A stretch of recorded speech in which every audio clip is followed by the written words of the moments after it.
बनाई। फिर क्या बात बनाई? बोले तुम्हें पता है राम जी राजा बन जाएंगे तो कौशल्या महारानी रहेगी और तुम्हारे पुत्र को जेल में डाल देंगे और तुमको भी तुम्हारी बात नहीं सुनी जाएगी। तो जब मंत्रा ने भड़काया, जैसे ही भड़काया कैकेयी मैया को, तो कैकेयी मैया ने कहा नहीं ऐसा नहीं है, मेरा राम तो सबका ख्याल रखता है, तुम कैसी बात कर रही हो? जब जब उनकी बुद्धि नहीं पलटी तब तक मंत्रा भड़काती रही कैकेयी मैया को। पता मंत्रा ने एक रात में कैकेयी मैया को 100 सोतों की कथा सुनाई। महाराज कहे से कथा 100 सोत की, और जब 100 सोतों की कथा भी सुनाई तब भी उसका जो है कैकेयी मैया का मन नहीं पलटा। लेकिन मन कब पलटा? बोले जब वचन याद दिलाया। बोले मंत्रा ने कौन सा वचन याद दिलाया है? जो संतों की अलग अलग वाणी है। तो वाल्मीकि रामायण में लिखते हैं गोस्वामी जी कि उसमें लिखा है कि मंत्रा ने कौन सा वचन याद दिलाया कैकेयी मैया को? क्योंकि रघुवंश का पूरा खानदान जो है बात का मरीज है। रघुकुल रीत सदा चलिया। बोले इनकी रीत है, वचन के पक्के हैं। तो मंत्रा ने कौन सा वचन याद दिलाया कैकेयी मैया को? बोले जब वाल्मीकि रामायण में लिखा है, बोले जब महाराज दशरथ जी जो है कैकेयी मैया के स्वयंवर में गए, और जैसे ही स्वयंवर में गए तो स्वयंवर एक दिन बाद होना था महाराज। तो वो शिकार के बड़े शौकीन थे महाराज दशरथ जी। तो वो शिकार खेलने के लिए गए एक दिन पहले। तो जैसे खेलने के लिए गए तो उस जंगल में हिरणा और हिरणी बैठे हुए थे महाराज। अरे दोनों जब बैठे हुए थे तो महाराज दशरथ जी रथ पर सवार होकर के उनको जैसे ही देखा और उनको शिकार करने के लिए जैसे धनुष पर बाण चलाया, तो उसी समय क्या हुआ? बोले उसी समय कैकेयी मैया जो है गौरी पूजन के लिए जा रही थी। जैसे कई बेटी की विवाह होता है तो किसी किसी के यहाँ जो है परंपरा है कि बेटी जो है गौरी पूजन के लिए जाती है। तो उसी समय जो है मैया कैकेयी भी जो है स्वयंवर से पहले वो भी पूजन करने के लिए गई गौरी मैया उसी जंगल में। और जैसे ही गौरी पूजन के लिए जा रही थी और इधर से जो है महाराज दशरथ जी ने निशाना लगाया उस हिरण और हिरणी को मारने के लिए। तो कैकेयी मैया ने देखा क्या हिरण हिरणी बैठे हुए हैं और लगता है सामने से कोई बाण चलाने वाला है। इधर से बाण चलाने के लिए हुए महाराज दशरथ जी और उधर से कैकेयी मैया ने देखा तो वो भी धनुष विद्या में बड़ी विपुल थी महाराज। तो महारानी कैकेयी ने भी जैसे ही धनुष को बाण पर चढ़ा करके चलाया तो कैकेयी मैया के बाण से महाराज दशरथ जी के बाण के टुकड़े टुकड़े हो गए। और जैसे 4 टुकड़े हो गए तो महाराज दशरथ जी ने सारथी से पूछा कि इतनी किसकी हिम्मत हुई कि जो हमारे बाण को चूर चूर कर दे। तो सारथी हाथ जोड़ करके कहने लगा महाराज ये बाण उसी का है जिससे आप विवाह करने के लिए आए हैं। महाराज ने कहा अच्छा। बोले जब उसके बाण में इतनी ताकत है कि रघुवंश के बाण को चूर चूर कर दे तो बोले वो कितनी बलवान होगी, कितनी बुद्धिमान होगी। जब इतनी बात को सुना तो महाराज दशरथ जी उसी समय रात में कैकेयी मैया के पिताजी के पास पहुंच गए स्वयंवर से पहले। और जैसे रात में पहुंचे और हाथ जोड़ करके पिताजी से कहा पिताजी मैं आपकी पुत्री से विवाह करना चाहता हूं। तो जब कैकेयी मैया के पिताजी ने सुना कि आप हमारी पुत्री से विवाह करना चाहते हो, ठीक है मैं आपसे विवाह कर दूंगा, लेकिन मुझे एक वचन चाहिए आपसे, क्योंकि मैंने सुना है रघुवंश के जो है जितने भी प्राणी व्यक्ति हुए हैं सब वचन के पक्के हैं, इसलिए मैं आपसे एक वचन चाहता हूँ। महाराज दशरथ जी ने कहा मांग लीजिए, जो आप मांगोगे मैं दूंगा। तब कैकेयी मैया के पिताजी ने वचन क्या मांगा था? बोले जो भी हमारी पुत्री के गर्भ से जो भी संतान होगी उसको आप जो है राज सिंहासन पर बैठाएंगे।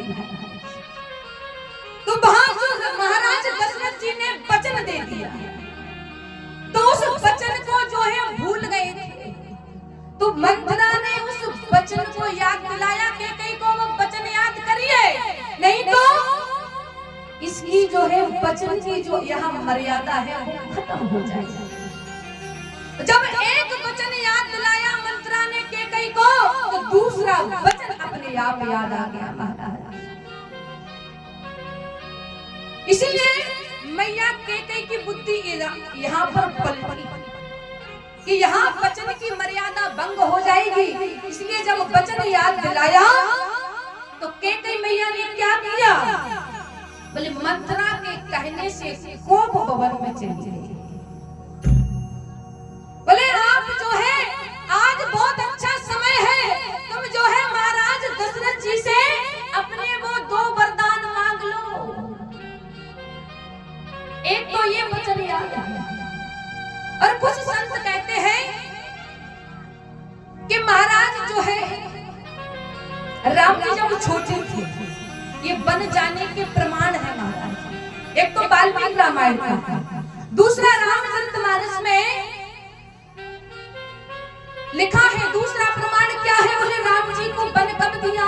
बोले राम जी जब बालक थे 5 वर्ष के, तो वो खेल रहे थे अयोध्या, और खेलते खेलते बोले मैया कैकेयी के पास पीछे से गए और आंखों को बंद कर लिया, और जैसे ही आंखों को बंद किया तो कैकेयी मैया ने कहा कौन है? लगता है लक्ष्मण आ गया है। तो राम जी ने कहा लक्ष्मण नहीं है। तो बोले कौन हो? बोले मैं बताऊंगा, लेकिन पहले आप मुझे एक वचन दो। मैया ने कहा क्या वचन चाहिए? बोले पहले आप जो है हमारी सौगंध खा करके एक वचन दो कि मैं जो मांगूंगा आप वो मुझे दो। अब जैसे ही जब इतने वचन को मांगा तो कैकेयी मैया ने कहा ठीक है राम,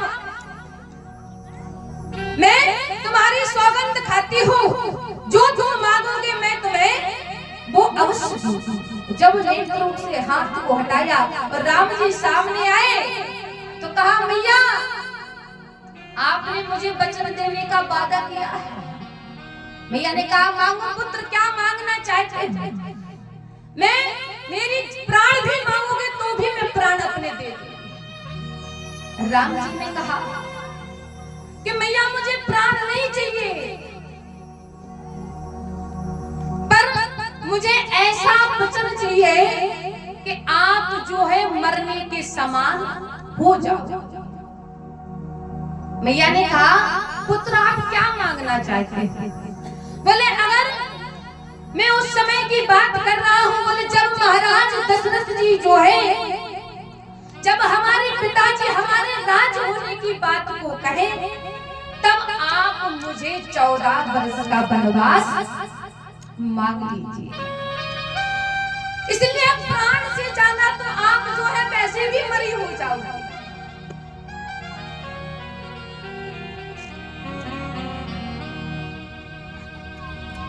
जब इतनी बात को कहा मैया ने कहा ठीक है पुत्र, आप जो मांग रहे हो मैं अवश्य करूंगी।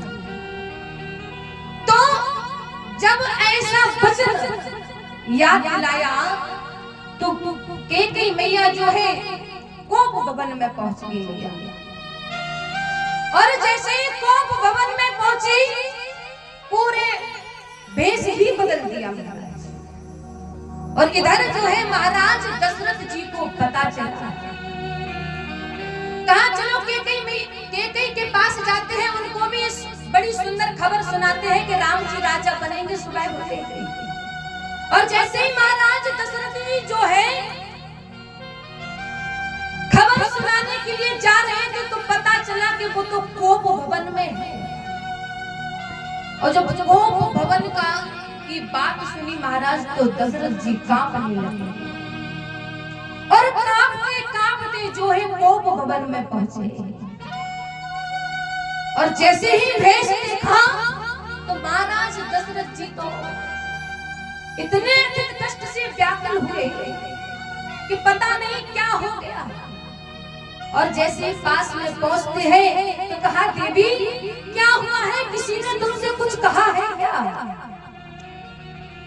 तो केकई बोली नहीं महाराज। और जब बोली नहीं तो महाराज फिर कहते हैं किसी स्त्री ने तुमसे कुछ कहा है, किसी राजा ने तुमसे कुछ कहा है, मैं सबको इस अयोध्या से बाहर निकाल दूंगा, पर जो है आप कुछ बोलो तो। हे तू रिसानी रानी, हे महारानी केकई तुम किस कारण से क्रोध में हो? महाराज दशरथ जी को देखिए, केकई मैया को किस किस नाम से संबोधित कर रहे हैं कि हे गजगामिनी, हाथी के समान चलने वाली चाल, आप जो है क्यों क्रोध में बैठी हुई हो? किसी ने कुछ कहा हो तो आप हमें बताएं, मैं उसको इस देश से निकाल दूंगा। लेकिन केकई मैया फिर भी नहीं बोल रही है। ऐसी मनोदशा हो गई महाराज कि महाराज दशरथ जी जो है किसी से कुछ कह नहीं पा रहे और बार बार जो है केकई मैया से बार बार पूछ रहे हैं महाराज बताओ क्या हुआ? बार बार कह राम, बार बार कह रहे सुमुख सुलोचन पिक वचन हो कारण मोह सुना, गजगामिनी निज को बार बार कहते हैं बताओ किसने क्या कह दिया है, लेकिन जब नहीं बताती है तब महाराज ने कहा आज मैं बड़ा प्रसन्न हूँ, राम का राज अब तिलक हो रहा है तो तुम जो मांगोगी मैं तुम्हें दूंगा, अब बोल तो जाओ, बोलो तो। सुमुख सुलोचन पिक वचन, कितनी उपमाएं दी है गोस्वामी जी, लेकिन फिर भी नहीं बोल रही है। और जब कहा कि मैं राम की सौगंध खाता हूँ, जो जो मांगोगी मैं तुम्हें अवश्य दूंगा, तब तो महारानी केकई जो विकराल रूप धारण किए हुई थी उठ करके बैठ गई महाराज। और जैसे ही बैठी तो कहा मेरे जो दो वरदान आप पर जो मैंने पहले छोड़ दिए थे कि जब मैं मांगूंगी तब आप मुझे दोगे, वो मुझे आज चाहिए। महाराज दशरथ जी ने कहा ठीक है मांगो, मैं तुम्हें वो दो वरदान जरूर। जब इतना कहा तो अब कौन कौन से मांग रहे हैं वरदान? बोले एक वरदान क्या है? बोले मुझे यहाँ राम जी का राज तिलक नहीं कराना है। बोले तो? बोले भरत को राज दो, इस राज सिंहासन पर मेरा बेटा भरत बैठेगा, राम नहीं। महाराज दशरथ जी ने कहा ठीक है मैं भरत को राज दे दूंगा। बोले दूसरा वरदान क्या है? बोले दूसरा वरदान गोस्वामी जी लिखते हैं, बोले प्रात हो मुन वेश और जो न राम बन जाए और मोर मरण राम और अजस रब समझे। महाराज दूसरा वरदान क्या मांगा? बोले प्रातः होते ही राम जी कहीं वन को नहीं गए। बोले फिर क्या होगा? बोले मोर मरण, मैं मर जाऊंगी और मेरे मरने का अपयश का पात्र आपको बनना पड़ेगा। तो जब इतनी बात को कहा तो महाराज दशरथ जी उसी भवन में पछाड़ कर जब राम की बात को सुना, प्राप्त हो तो निवेश राम जी मुनि का वेश धारण करके वन को चले जाए। बोले 14 वर्ष राम वनवास। जब बात को सुना तो महाराज दशरथ जी वहीं पर पछाड़ उठे नहीं और क्या कह रहे कि मैं भरत को राज दे देता, क्योंकि भरत क्या है? बोले भरत और राम दोनों मेरी आंख हैं। भरत राम दोनों आंख, मैं भरत को राज दे देता, कोई बात नहीं थी, लेकिन पर दूसरा असमंजस मांगा। बोले जो दूसरा वरदान मांगा है, बोले वो असमंजस भरा है, मैं राम जी के बिना जिंदा नहीं रह, इसलिए राम को वनवास मत मांगो। जब के मैया हट पकड़, क्योंकि यहाँ वो भी बात की मत, और जैसे बात को उठाना, प्रण को उठाना, किसी से लिखा है कि नदी को सागर तक ले जाने के लिए किनारा होता है और व्यक्ति बदल जाए इसलिए इशारा होता है, और सुन लो गम में डूबे हुए व्यक्ति डूबते हुए को तिनके का सहारा। बोले राम को वनवास मत मांगो, मैं राम के बिना जिंदा नहीं रह पाऊंगा। और इतना कहकर मूर्छित हो गए, और जैसे मूर्छित हो गए पूरी रात जो है अति कष्ट से महाराज दशरथ जी ने रघुकुल रीता सदा चलिया,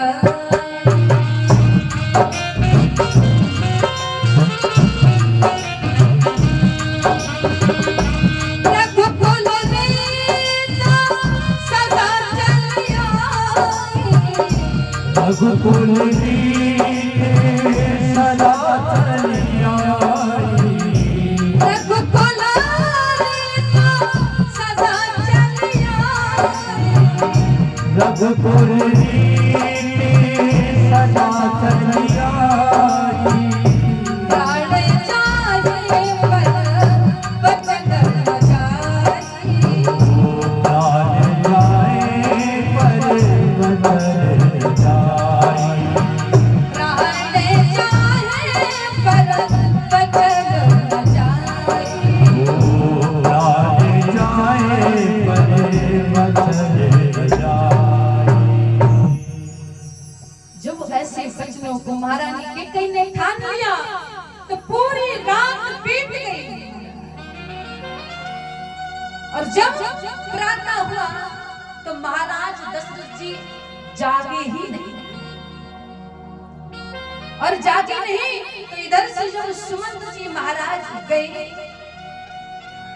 महाराज दशरथ जी को बुलाने के लिए, तो देखा तो मूर्छित पड़े हुए हैं और राम राम राम राम रट रहे हैं।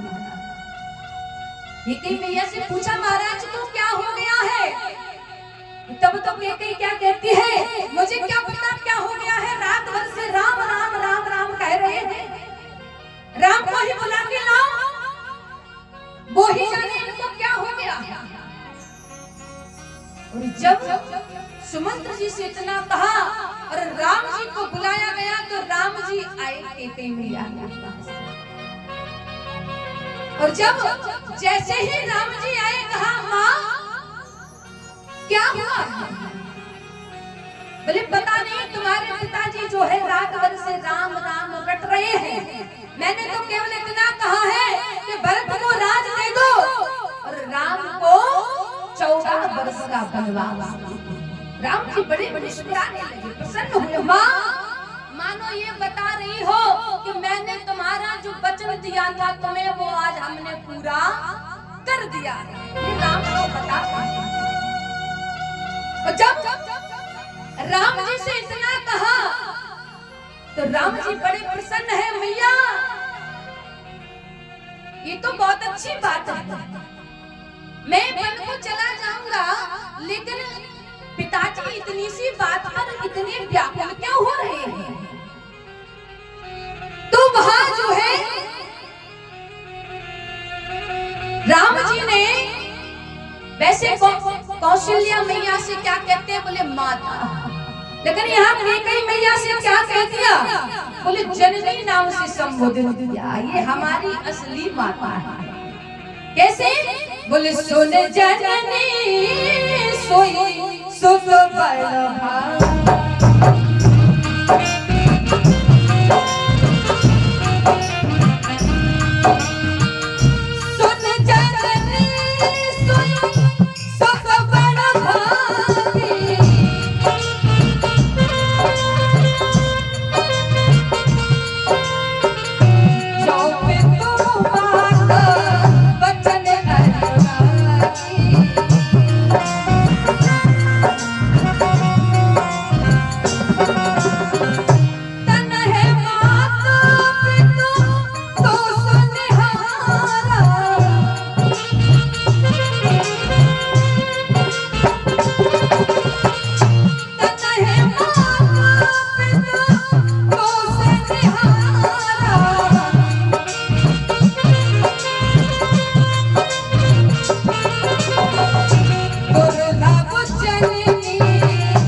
बोले जो सुन जननी सुख बड़ा भागी और जो पे तुम्हार बचन अनुरागी। यहाँ मैया कैकेयी को राम जी जननी संबोधित कर रहे हैं। कैसे? अगर कोई भी माता हो, कोई भी महिला हो, उसे माँ कह सकते हैं। जब जननी नाम से संबोधित किया महाराज तो बोले कैसे कहते हैं? बोले जो पितु मात बचन अन। अच्छा एक बात पुत्र बोले कैसा भी हो, भले वो तुम्हारे चरण शाम सवेरे छूता हो, प्रातः काल उठ के रघुनाथा मात पिता ना बैकुल माता। बोले यहाँ लिखा है, बोले पुत्र जो है अगर सुबह शाम पांव छू रहा है तो बोले कोई बात नहीं, लेकिन पुत्र बोले किसका हो? पुत्र में क्या बात होना चाहिए? बोले जो माता पिता के वचनों को माने, जो पितु मात वचन अनुरागी। अगर पुत्र तुम्हारा वचन मान रहा है, तुम्हारा कहना मान रहा है, तो ये समझ लो पैर भी ना छुए तो पहली बात तो पैर ना छुए कोई बात नहीं, लेकिन अगर वचन मान रहा है तो वो तुम्हारे सुबह शाम दोनों टाइम पैर छुएगा, क्योंकि वचन को मान रहा है। और अगर वचन ना मान रहा है और पैर शाम सवेरे छू रहा महाराज और फिर गालियां दे रहा, तो ऐसे पैर छूने से कोई मतलब नहीं। लेकिन पुत्र वही है, बोले कौन सा? बोले जो वचनबद्ध हो, जो अपने माता पिता के वचनों को माने। अच्छा, आज के समय में बहुत कम माता पिता की सेवा हो रही है। तुम्हारा कहना ये है कि जो पुत्र है अपने माता पिता दोनों की सेवा करेगा, इनसे ही हमें भगवान की प्राप्ति हो जाती है। अगर जो पुत्र बोले अपने माँ की बात नहीं मानता है, माँ की जो है वचनों को नहीं मानता है, माँ की अगर चरणों में प्रेम नहीं बनाए रखे और जो माँ की सेवा नहीं कर रहा है, तो बोले वो पुत्र कैसा है? बोले वो पुत्र फिर पुत्र नहीं है, वो पुत्र है। क्योंकि एक माँ जो है अपने पुत्र को कैसे पालती है? बोले साधक लिखता है, माँ को देखो बेटे को भाई कितना लाड लगाती है और 9 माह गर्भ में रखती है और अपना दूध पिलाती है।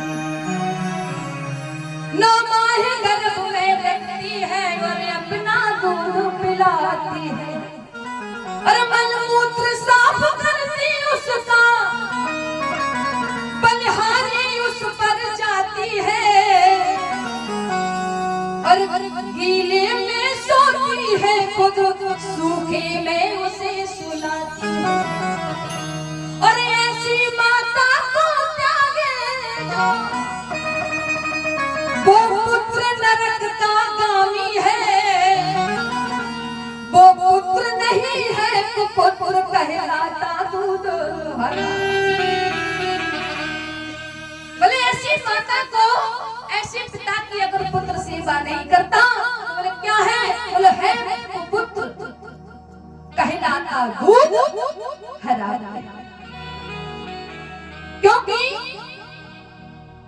कई ठोकरें खाकर 4 पुत्रों को पाल लेती है माँ, और लेकिन दुल्हन आने के बाद जो है माँ की सेवा कोई नहीं करता। तो बोले ऐसी माता को जो त्याग देता है वो पुत्र नरक का गामी होता है। वही राम जी माँ से कहते हैं, मैया आपने तो हमें बहुत सुंदर वर मांगा है, मैं बड़ा प्रसन्न हूँ, और इतनी सी बात के लिए पिताजी जो है विकल हो रहे हैं। बोले कितनी सी बात? बोले थोड़ी सी बात है कि भरत को राज दे दो, राम को वनवास। ये तो बहुत छोटी सी बात है, वो समझ लिखते हैं। थोड़ी ही बात कितनी दुख भारी, और होता प्रतीत ना मोह। इतनी सी बात के लिए पिताजी को क्यों दुख हो रहा है? और पिताजी से कहते हैं, पिताजी आप जो है इस दुख को दूर करिए, मैं प्रसन्नता के साथ वन में जाऊंगा। और जैसे ही इधर से आज्ञा मांग करके और राम जी को भुवन में से कहा गए, कौशल्या मैया के पास पहुंचे। और जैसे कौशल्या मैया के पास पहुंचते हैं तो कौशल्या मैया से कहा, मैया बोले पहले तो मैया राम को देखकर बड़ी प्रसन्न हुई, नाचने लगी।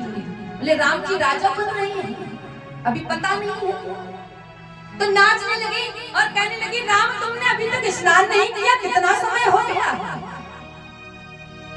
तो जब इतनी बात सुना राम कहने लगे, मैया पहले आप बैठो, स्नान तो मैं बाद में करूंगा। और एक बात बताओ मैया। मैया ने कहा क्या बात है राम? बोले एक बात बताओ, मैं बड़ा हूँ या छोटा हूँ? बोले राम बड़े हैं या भरत छोटे हैं, या भरत बड़े हैं राम छोटे हैं? बोले नहीं आप बड़े हो, राम ने कहा। बोले भरत छोटे हैं। बोले दूसरी बात भी बताओ। बोले क्या? बोले जंगल बड़ा है या अयोध्या बड़ी है? मैया ने कहा जंगल बड़ा होता है, अयोध्या तो छोटी है। मैंने कहा अच्छा, तो एक बात बताता हूं। बोले पिताजी ने जो है, लेकिन डायरेक्ट नहीं कहा राम ने। बोले पिताजी ने हमें जंगल का राजा बना दिया है, और भरत छोटे हैं और अयोध्या हमारी छोटी है, तो भरत को इस अयोध्या का राजा बना दिया। जब ऐसी बात को बनाया राम जी ने, मैया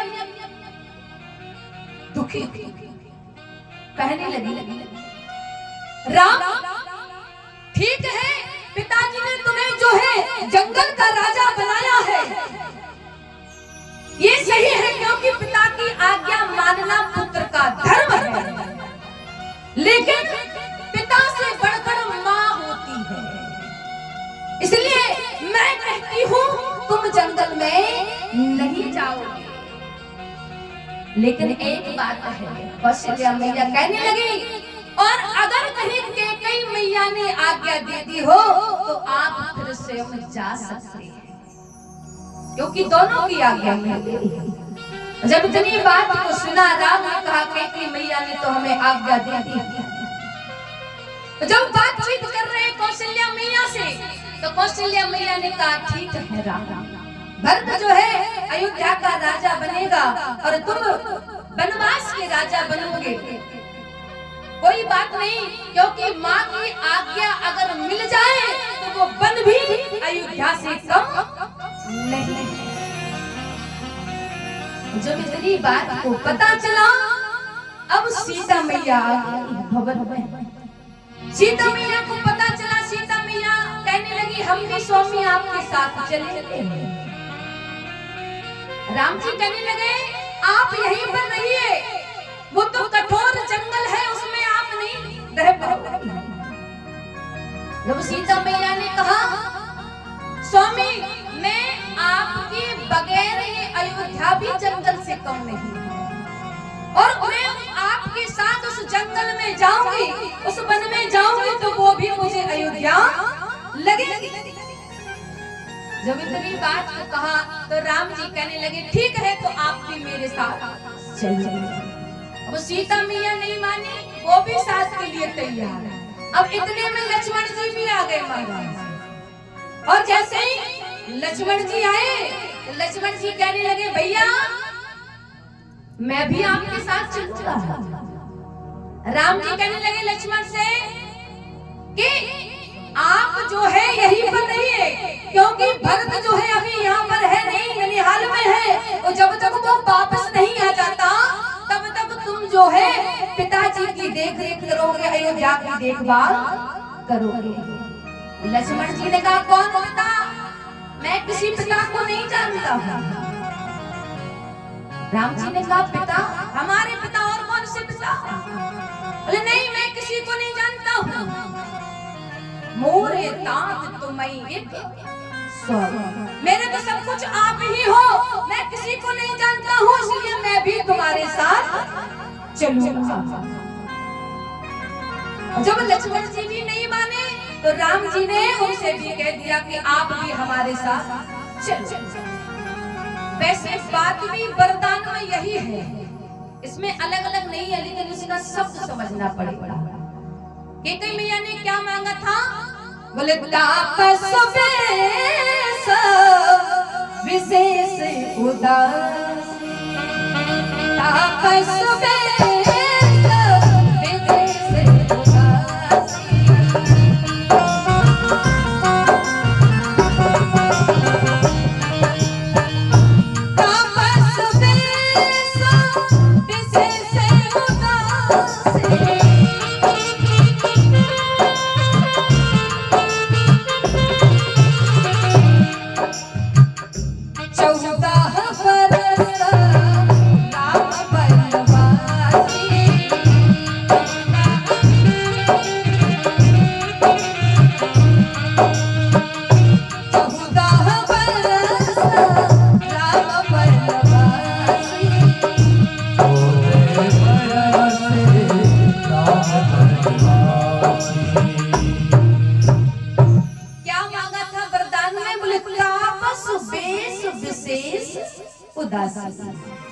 अच्छा राम को तो मांगा था, लेकिन तापस बेस विशेष, बोले विशेष में बी उपसर्ग लगा हुआ है, और अगर इसको हम बी हटा देंगे तो क्या बचेगा? बोले शेष।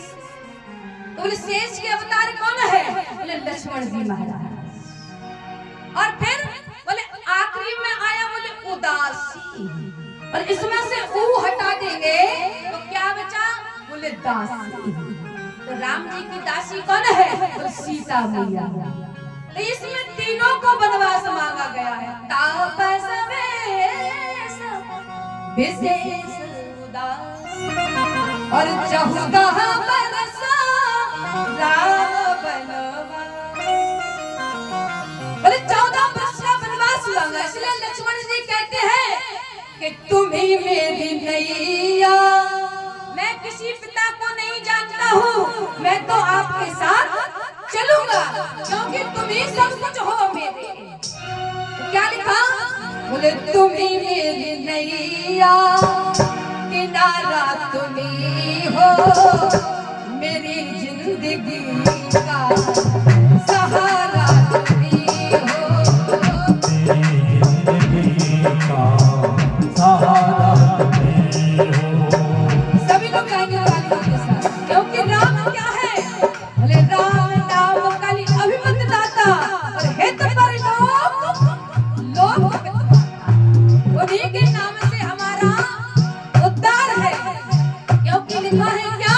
बोले उल्फत नशे में जिस दिन सच्चा सुरूर होगा तो परमात्मा उस दिन हाजिर जरूर होगा।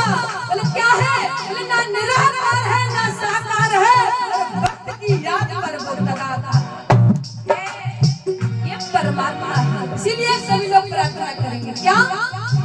तुम ही मेरी नैया, किनारा तुम ही हो, तुम ही मेरी नैया, किनारा तुम ही हो, मेरी जिंदगी का सहारा तुम ही हो, मेरी जिंदगी का सहारा तुम ही हो।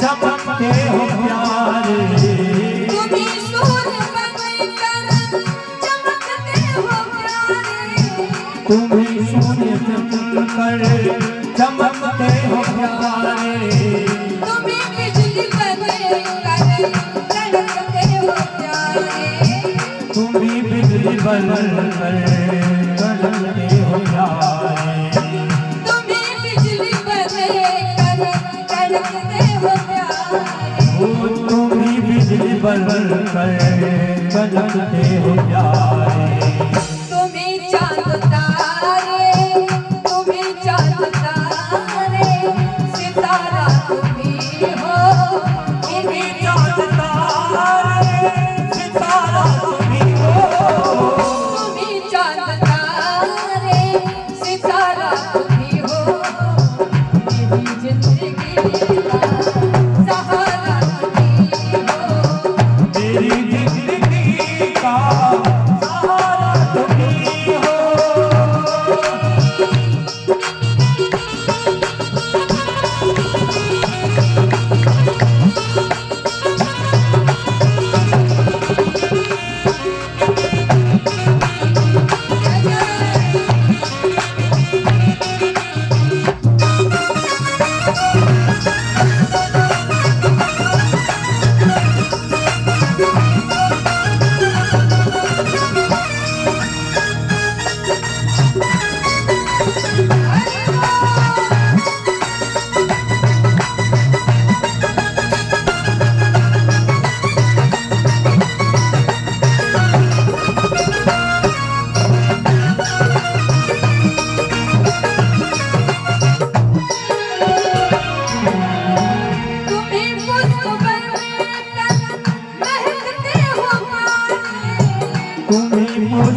महकते हो तुम ही मुझको बनकर महकते हो प्यारे तुम ही मुझको महकते हो प्यारे तुम ही बन के बादल बरसते हो प्यारे तुम ही बन के बादल महकते हो प्यारे तुम ही बन के बादल बरसते हो प्यारे वो तुम ही बन के बादल बरसते हो तुम ही नदी सिंधु सागर नदी सिंधु सागर किनारा तुम ही हो नदी सिंधु सागर किनारा तुम ही हो जिंदगी का मेरी जिंदगी का सहारा तुम ही हो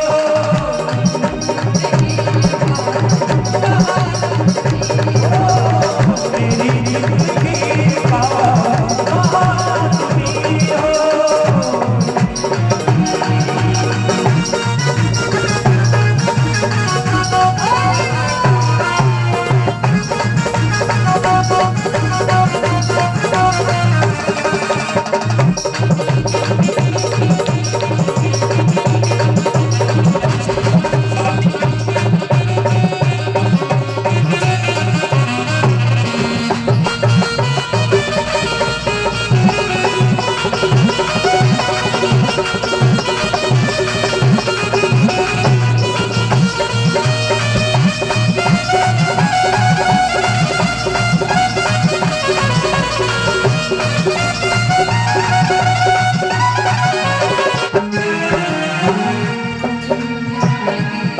का सहारा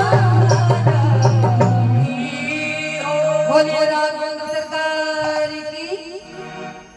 लक्ष्मण जी कहते हैं भैया मैं भी तुम्हारे साथ चलूंगा और जब साथ चलने के लिए तैयार हुए तो राम जी ने कहा पहले जो है सुमित्रा मैया से आज्ञा लेकर के आए।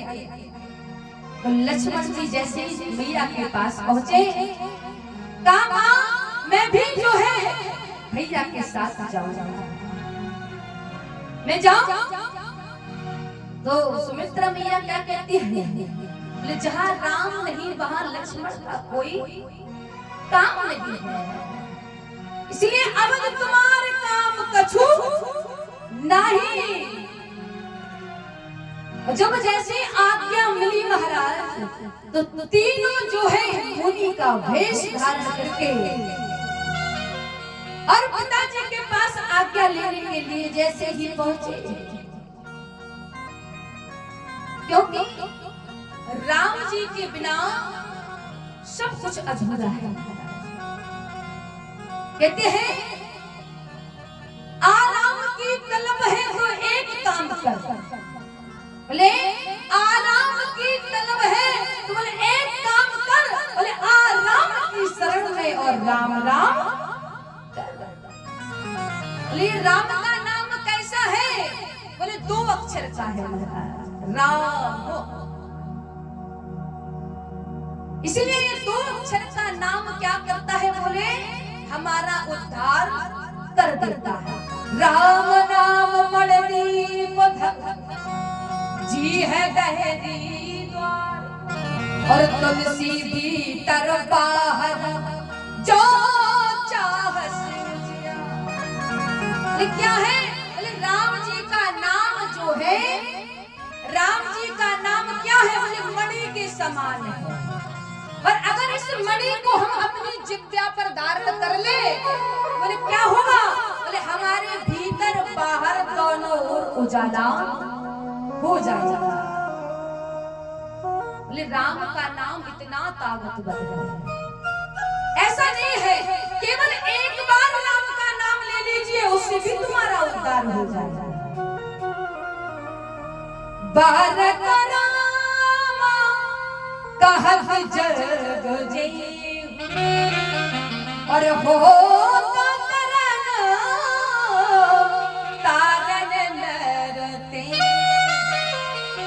राम जी का नाम क्या है तारन नर तेहु उद्धार करने वाला है।